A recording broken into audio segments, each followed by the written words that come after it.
All right, greetings everybody. My name is Omari Head. I am the founder of the National Institute of Lodging Education, and we'll be starting off with some key performance indicators for the lodging industry. So as you go and start your research and begin to look at hotels for sale and other type of deals that get sent your way, you're gonna hear some verbiage that you may not be familiar with.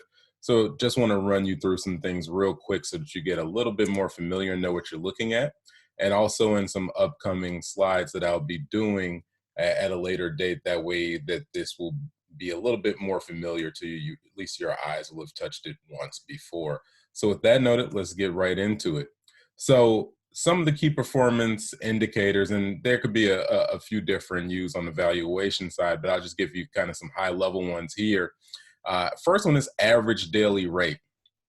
So pretty self-explanatory. It's the average of what the hotel charges. Now you have to keep in mind a few things with average daily rates. That has to do with where the hotel is located. If it's located near a military base, there may be a lot of the government per diem there. Depending on what the government per diem is for that area, it could be helpful, it could be harmful to that hotel. You also want to be cognizant of, is it leisure or is it group demand? What type of sensitivities are there and what type of guest does it attract?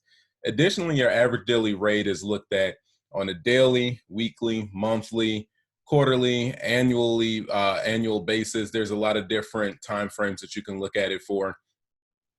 Most of the time when you're looking at a Smith Travel Research document, you're going to see it for the week.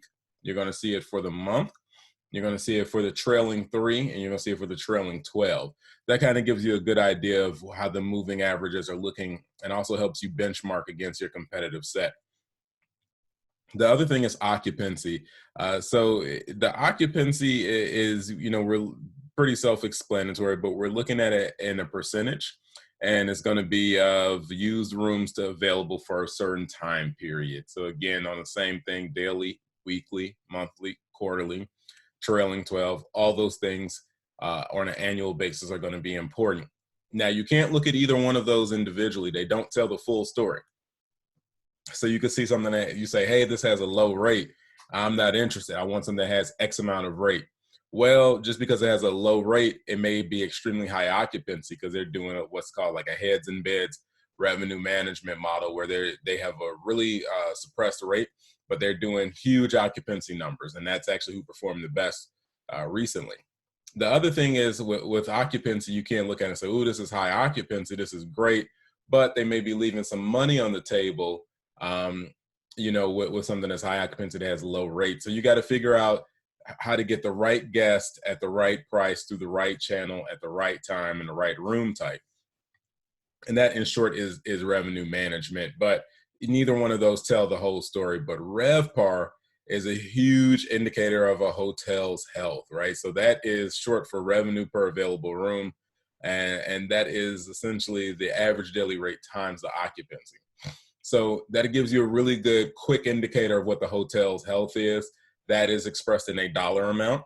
And that's a good measurement for you to look at for other hotels. And it kind of gives you an idea of performance, because occupancy doesn't give you the best snapshot. If you have a 120 room hotel, but everything else on the exit that you're at, for example, has 100 rooms or 80 rooms, you're at least 20% bigger than everybody else. So your occupancy doesn't tell the whole story, and thus your rate may be, you may have a softer rate because you have more rooms to sell, which means that you can run a heads and beds strategy a little bit differently. So key performance indicators, those 3 are going to be really important. But again, you can't look at them all. You can't look at either one of them in a vacuum. You have to consider all those things. And again, hotel location, hotel size, all taken a part to that. Some additional key performance indicators are gross revenue. That's going to be really important. Now, a lot of people, you'll see it expressed as gross room revenue, GRR. Gross room revenue is specifically the revenue generated from the hotel room sold. Now, why do I break it down and just say gross revenue? Is because it depends on what type of hotel you are looking at. If you're looking at full service hotels, that is going to be very important for you to note that there is going to be other income segments. You'll have a line item for room revenue. You have a line item for food and beverage. Underneath food and beverage, you could have 1, 2, 3 restaurants, in-room dining, catering services. You could have meeting room sales. You could have another category that could be things that come in what we call like the pantry, someplace where they sell, chips and drinks and that type of stuff. It could be valet. It could be a myriad of other services that you sell and that you offer to your guests, right? So that other category can add up. So top line revenue or gross revenue, you have to understand what is all inclusive in there. Is it just room revenue? And net operating income is the revenue after the expenses, not including debt service. So what does that mean? More commonly, people call it the bottom line. How much do you take home potentially after you pay your employees? That's after management company expenses, after furniture, fixtures, and equipment expenses, your reserves that you put off to the side. It does not include debt service on the financials, and the reason for that is when you go to look at deals, you'll see that most people's mortgage payments are not included in there, and that's because it's very unique to each individual owner. So that's really not included in the total picture. If you're looking into that, we'll get into that a little bit later when we start talking about cash on cash returns. But we just wanted to give you a quick overview here of some of the key performance indicators so that way you're more educated when you're looking at hotel deals. And we thank you so much for taking time to listen to this, to look at this.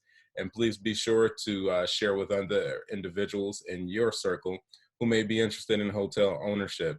And of course, please visit us at lodgingeducation.com to make a donation and help support our nonprofit cause so we can keep putting together content like this for you, for our viewers, for our audience, for you to share with others.